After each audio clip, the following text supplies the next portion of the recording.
Welcome. Thanks for tuning in. Today's lecture is on the importance of being earnest by Oscar Wilde. This lecture is meant for the students of semester 6 who are pursuing their BA Honors in English at SKM University, Dumka. Let's get on with the text first and then we will come to the analysis later. So, the text is divided into 3 acts. The play is divided into 3 acts. And in the play, we are introduced to many characters. Notably among them are 2 men. And the first is called Jack, and the other is called Algernon. Jack comes from this countryside, this rural setting where he is the master of a manor, and he travels to London to see his friend Algernon, and in order to enjoy life, because as you can imagine, in a rural setting there are very less venues for entertainment. And where Jack lives back at Hertfordshire, he leads a very presentable lifestyle. He leads a lifestyle which is very respected, right? He is one of those very well-known landed gentry at his village. So he has to maintain that decorum, right? But when he is in London, he is least bothered by this mask that he has to put on when he lives in the country. So the beginning of the play starts with this very neat differentiation between the country and the city, and we see that when Jack is in conversation with his friend Algernon, Algernon remarks, and he also makes a distinction between love and pleasure. Love is something that you find in the countryside, in a rural idyllic setting, and pleasure is something that you seek in cities.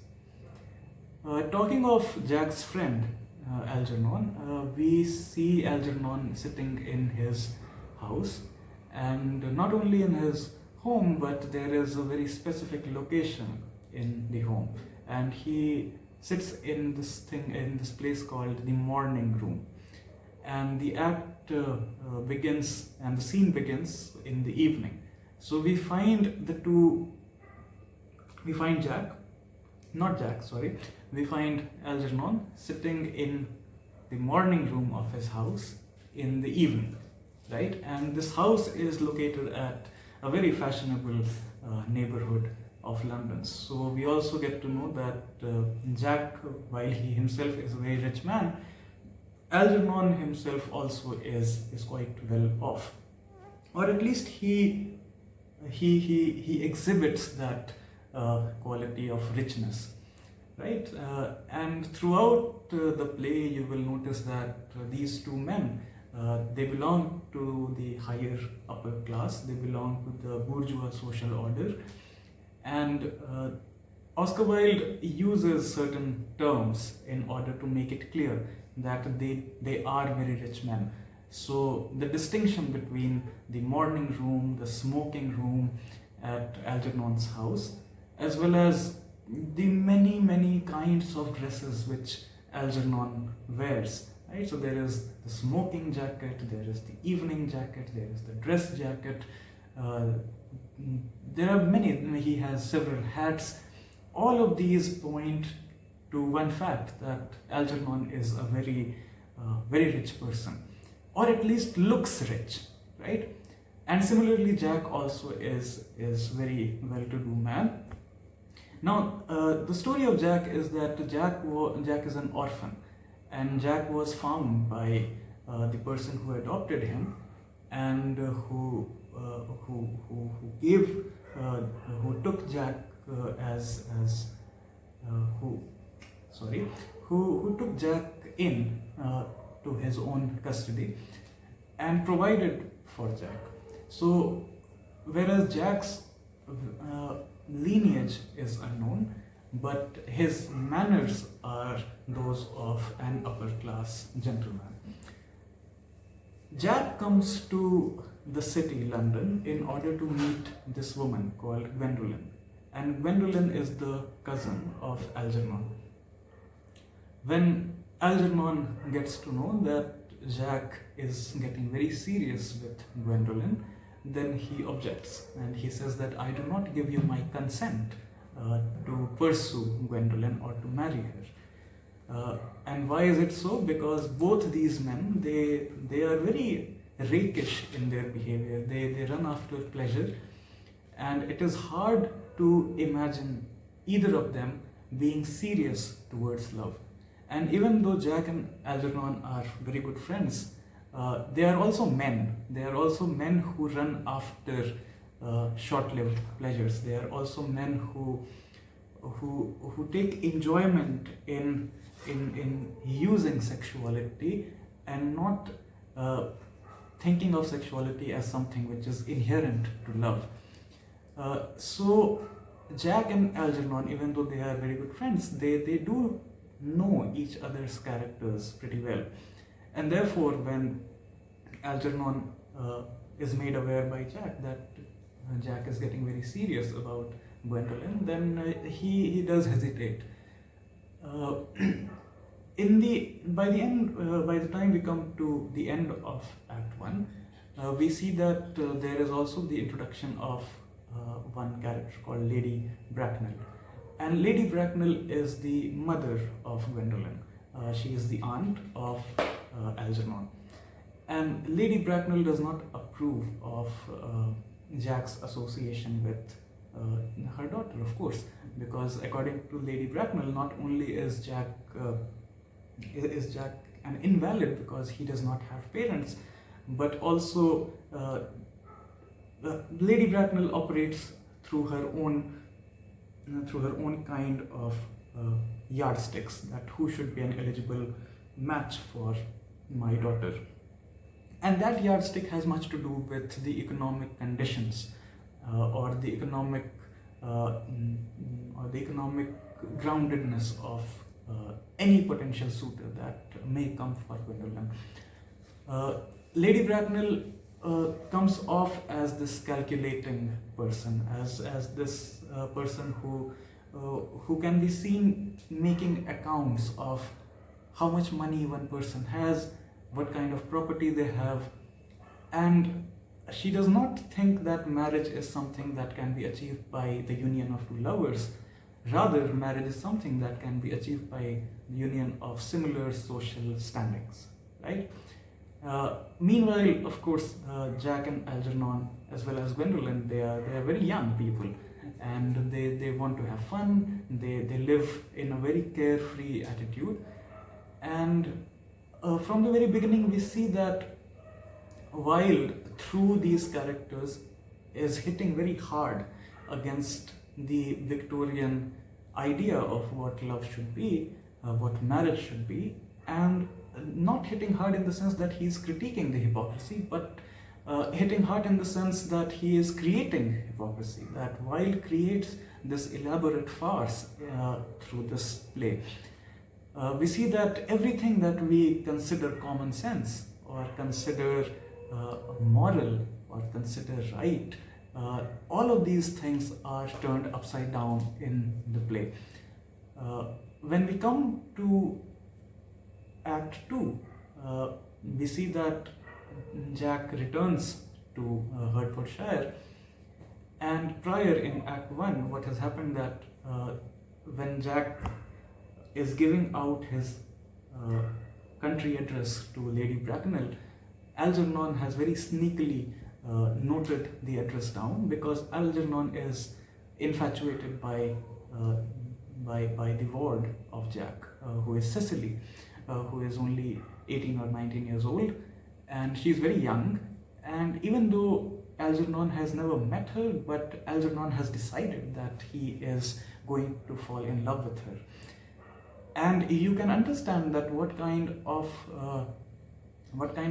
illogical thing this is, what kind of irrational thing that this is, that even though you haven't met a person, even once in your life, but there is that very childish desire, almost a sense of adventure in pursuing that person on Algernon's part. Similarly, we see that Jack is also not that innocent. When he comes to the city, he adopts this name of Ernest, which allows him free passage, which allows him anonymity, which allows him to hide his true identity and to do whatever he pleases with the new name that he has taken. For the people back home, Jack tells that Ernest is his long lost brother who is a very bad person, who has many bad habits. So clearly in the village, Ernest has a bad reputation.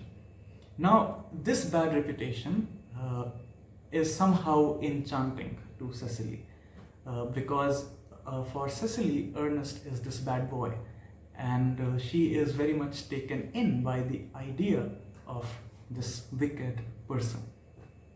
Now, when we come to Act 2, we see that Algernon, having already obtained the address where Jack lives in the village, he arrives at Hertfordshire pretending to be Jack's brother, Ernest, right? Meanwhile, Jack is unaware that Algernon has already entered his manor at Hertfordshire, pretending to be Ernest. Unknown to everyone else in the house, unknown even to Algernon himself, Jack is planning to actually put an end to his to the fiction of his brother called Ernest, right? He no longer wants to carry on with his two identities, and he wants to bring the chapter of Ernest to a close, right? And he and he says that when he comes back to Hertfordshire, he comes prepared with this elaborate plan, this elaborate story, and which he has to tell the people at home that this person, Ernest, has died in Paris, and now there is no wicked brother to take care of. One thing that is also important, that when Jack and Gwendolen are flirting with each other, when Jack is pursuing Gwendolen, he is not pursuing Gwendolen with his own name. He is pursuing Gwendolen as Ernest. So Gwendolen knows Jack as Ernest, right? Now, when we come to Act 2, we see that Algernon has arrived at Hertfordshire pretending to be Ernest in order to gain entry into Jack's house. And there, of course, he meets Cecily. And Cecily, who already has these fantastical ideas about this mythical Ernest, she is overjoyed to see that finally Ernest is here.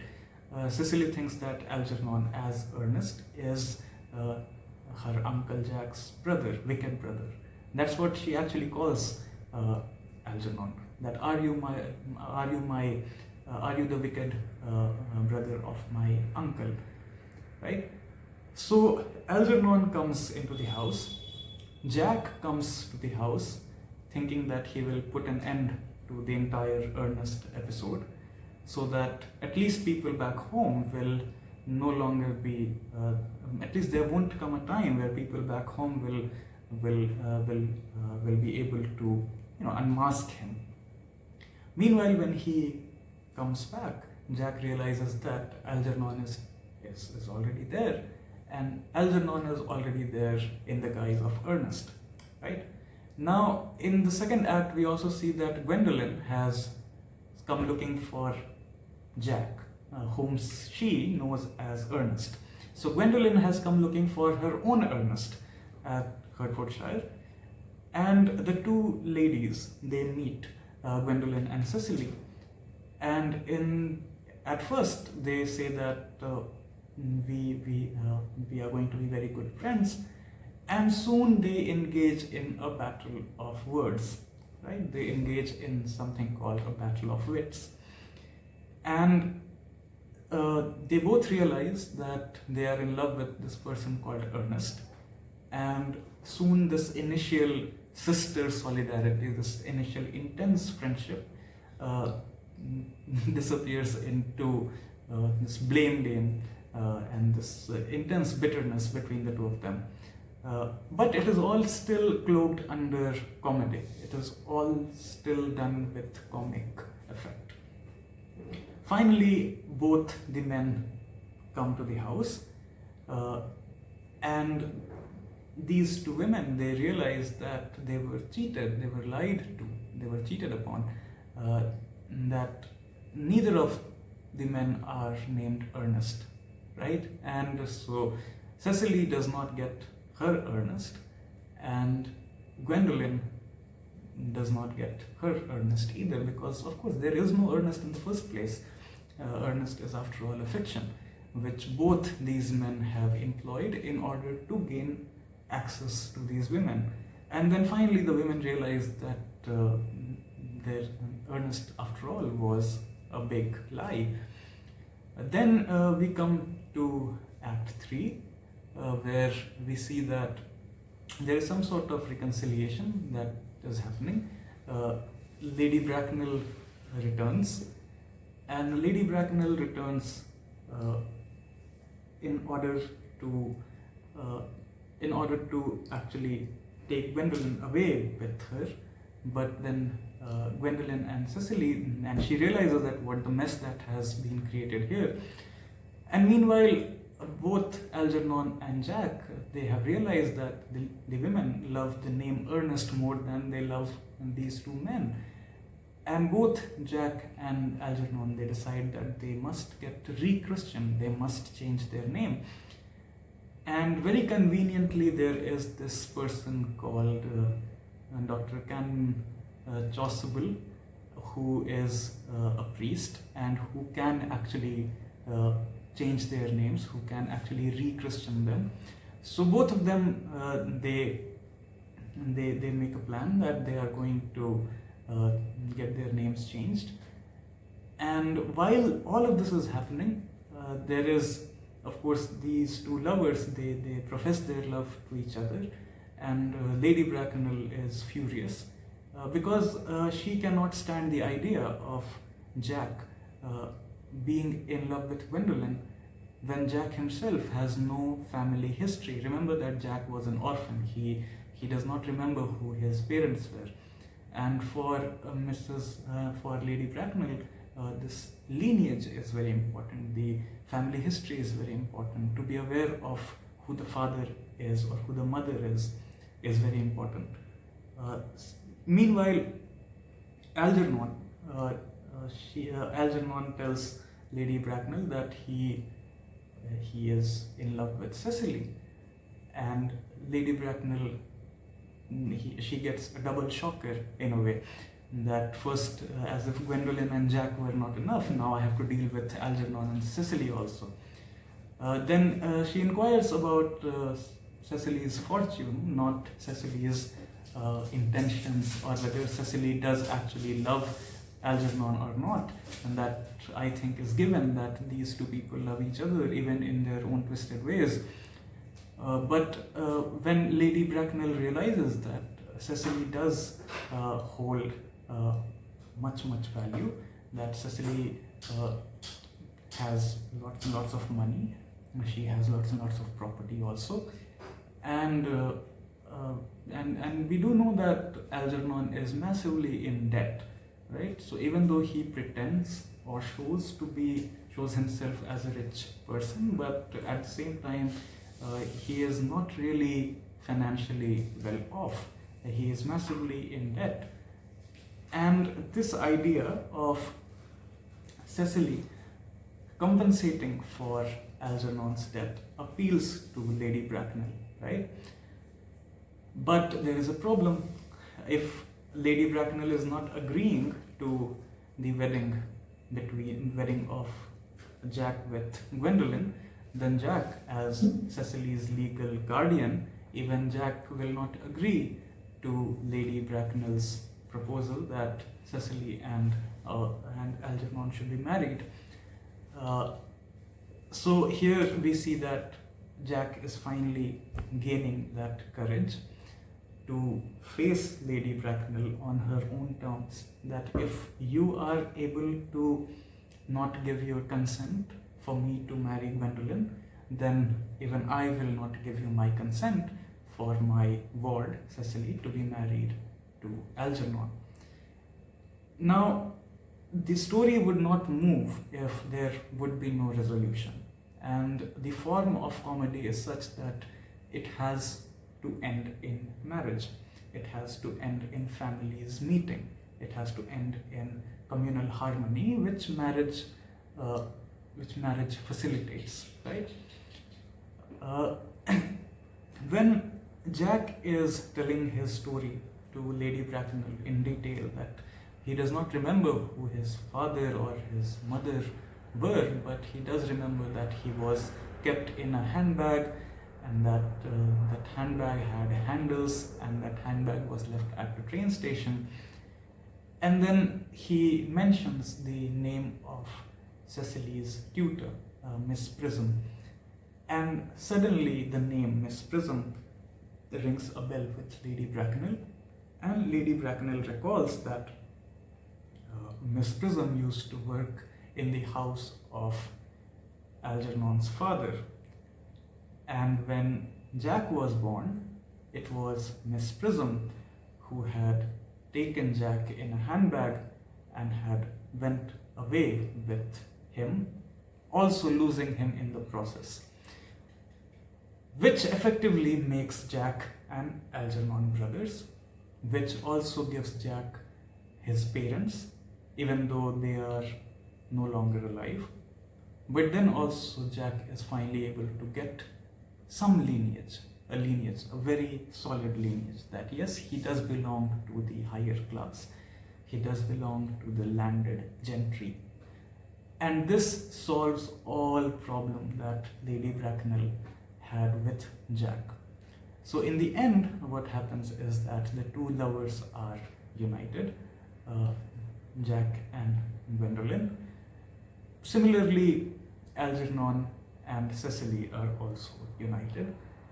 And the play ends with people realizing that it is very important to be earnest and honest with each other. But even in this realization, we see that the entire premise of the play is based on, is not based on, but it operates through farce. Because whatever, besides the story, which of course the plot begins, it has a middle and it has an end. So yes, the story does achieve its purpose, but how it achieves its purpose is a bit problematic, right? Of course it is comedy, so there has to be comic elements, and there are plenty of comic elements, and yet this play remains a work of farce, right? And what is farce? Farce is something that is inconsequential, which does not have any consequence, which is useless, which is basically mockery of things that exist.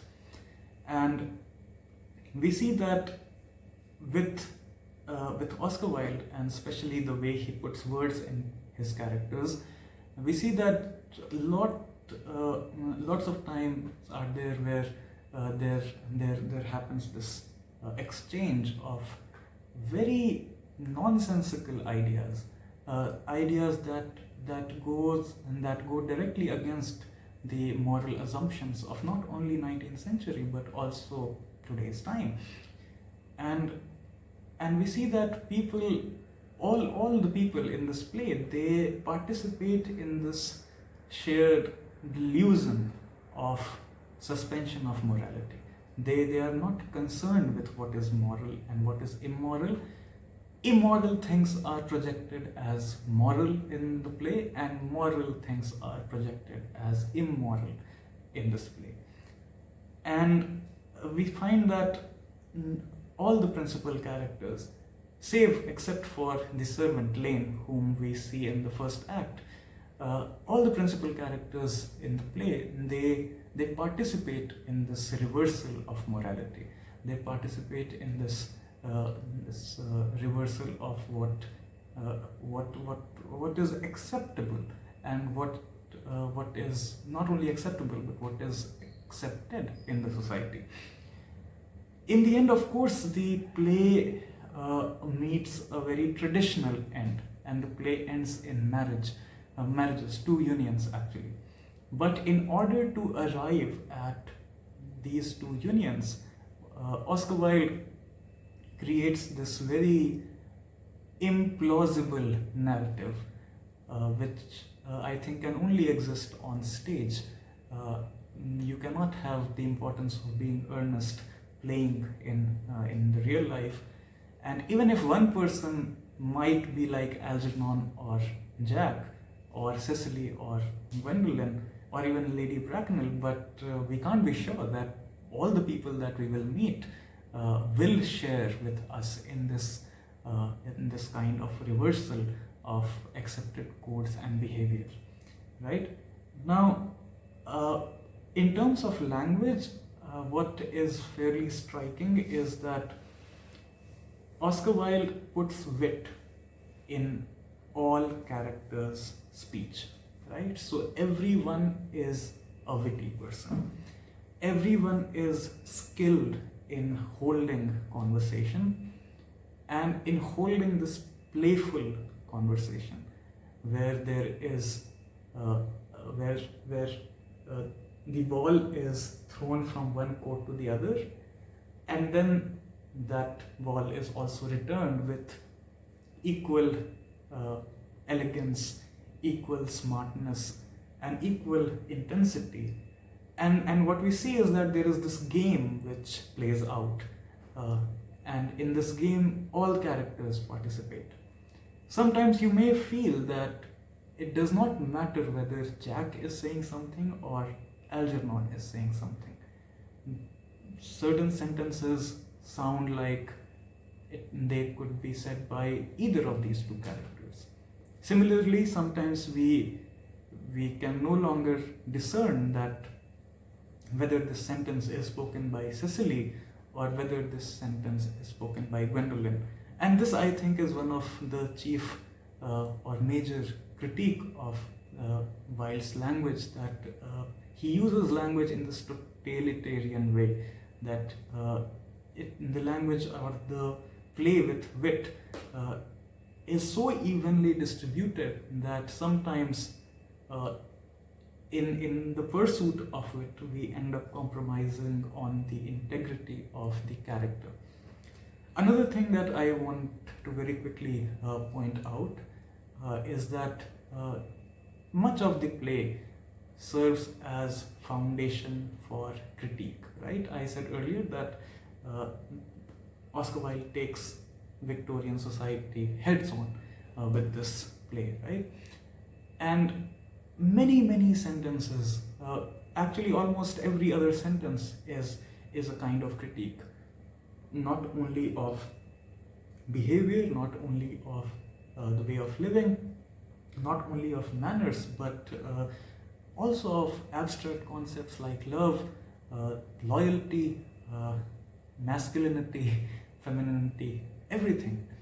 So we'll have characters who are very forthright with their opinions, and these opinions are delivered in very assured, very confident manner, so that there is no room left for negotiation.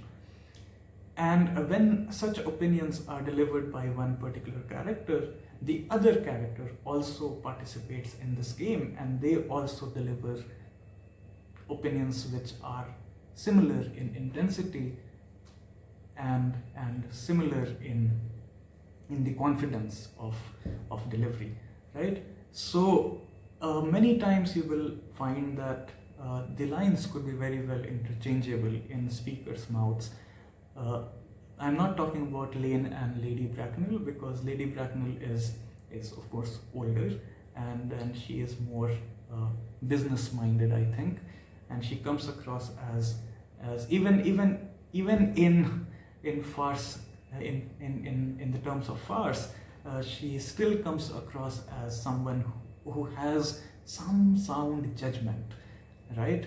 that she does have a logic to how she evaluates a person, even if that logic is seated in economic conditions.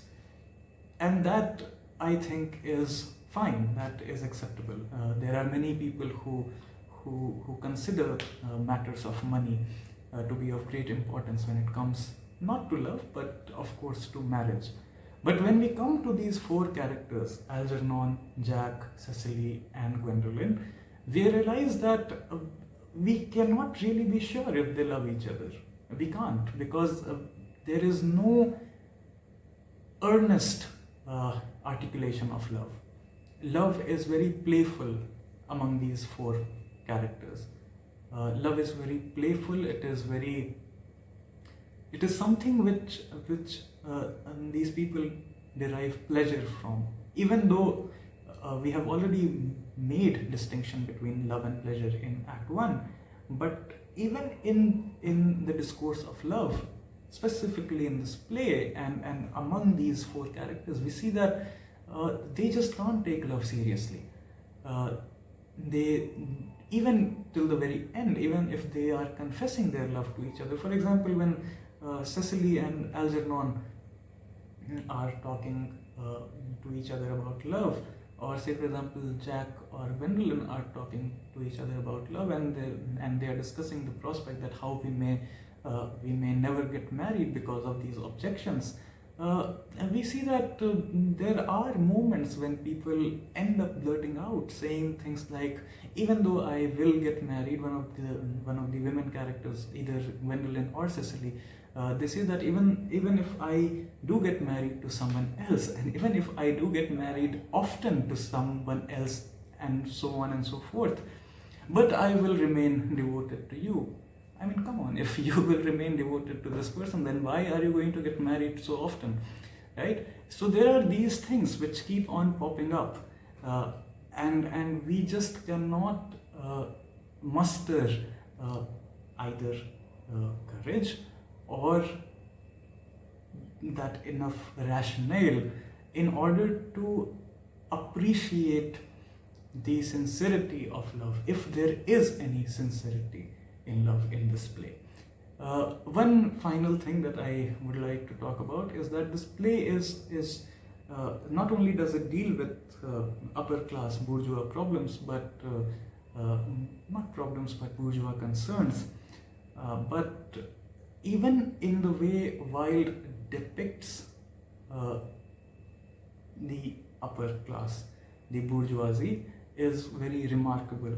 When you look at Algernon and his many dresses, his several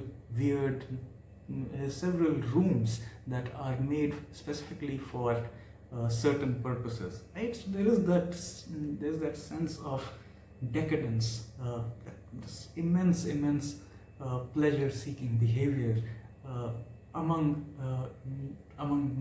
between Jack and Algernon, right? So when we look at this play, we not only look at this play as something which is talking about irrational things, or something, or as a story which is fundamentally based on a farce, or which is fundamentally farcical, but even in that farce, we see that there are elements of critique, right? And this element of critique sometimes assume a form of its own, so that there are no elements but only critique. If wit is prevalent everywhere in the play, in the way one person answers to the other person, in the way conversations are carried out, we also see that every person is so opinionated that they are willing to jump at any opportunity to critique the society, right? So what ends up happening is that there is less conversation and more critique. There is less coherence or resonance and more exhibition of intelligence or intellectual capacities or wit, right? And sometimes you wouldn't be wrong in thinking or feeling that critique becomes a form of its own in the play. Whether it is Lady Bracknell, who says that 35 years is a very nice age for marriage, even though she had previously said that 29 years is very nice age for marriage, or Gwendolyn and Cecily talking about how men who discard their domestic duties turn effeminate, or whether it is Algernon or Jack talking about how cities are meant for pleasure and the countryside is meant for love, or how if a woman is attractive, then a man should make love to her, and if a woman is plain looking, then a man should make love to another woman, right? Or there are many kinds of utterances, many examples of these sentences that we come across in the novel. We see that there is a remark made for Dr. Chasuble, and that remark is something like that he is a very learned man because he has not written a single book. And because he has not written a single book, just imagine how much knowledge he is keeping in his brain. So this is completely ridiculous. But we see that the characters in this play, they not only accept the ridiculous aspect of reality, this irrational aspect of life, but they also participate in creating more and more ridiculous ideas, in creating more and more ridiculous situations, right? So very quickly, certain things to make note of when you read this play. I have already given you important passages. I have already shared with you underlying parts.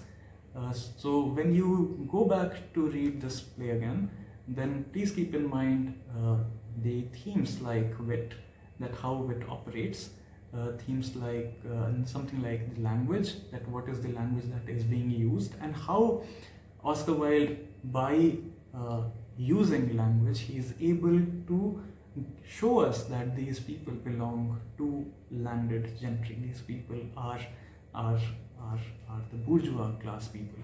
They belong to the bourgeoisie, right? And also think of how these characters tend to be very similar to each other in the way they speak, and in the way their morality is twisted, and the way everyone's morality is twisted, right? So it's not just that there is one person who behaves in a strange way or who talks strangely, but everyone talks strangely in this play. So think about this also, and think about critique as form, right? That how critique becomes this major influence, and not only influence, but critique itself is being articulated in this comic manner in this play, right? I hope that this lecture was able to explain the play in a more elaborate way, and that it was able to introduce you to some new ideas through which you can analyze the play. I will see you later. Thank you so much for tuning in.